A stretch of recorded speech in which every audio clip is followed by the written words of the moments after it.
Uba Edmund Kongai ulapen mena bo nyokun nak parti Trinamool Congress nak penusla constituency persya UMLA jong National People's Party bedairu usembut menteri rangba jong sarkar jela uba prestun tensong hak election araja apply.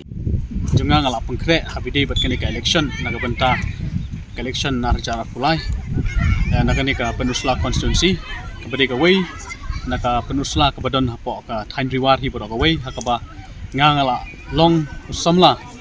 hagani ka election ka bansawan ban ngala pengkre ru yalade naga benta kani ka election ban yakun persya ya deputy chief minister jongka sarkar jela ubadairu unong yalam jongka seng national party hagani ka state ke jongi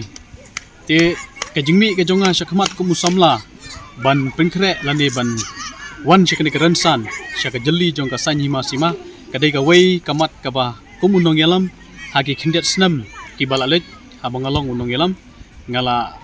yoi shibun ki jing donkam bat shibun ki jing duna bat kunju shibun ki jing bomla ban kiu jongka constituency haki way pat kiliang ladadai haka kot kakia ladadai haki kam spot ladadai haki kam khayi pateng bat ladadai haka puli kaputi bat haki way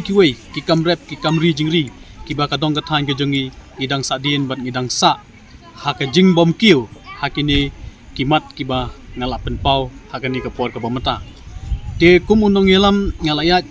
sharum sheneng ngalarung haki shnong kitau haki yeng kisam jong ki nongsong shnong bat jong ki shnong ki badan haka penusla constituency ngalap shibun ba kibriu hakani kapor ka bamata ki lakwa ya ke jingkela bat ke jingkela kadai namar ba ngidon kam ya usamla uban tendrong ya kani ka kam jong ka imlang salang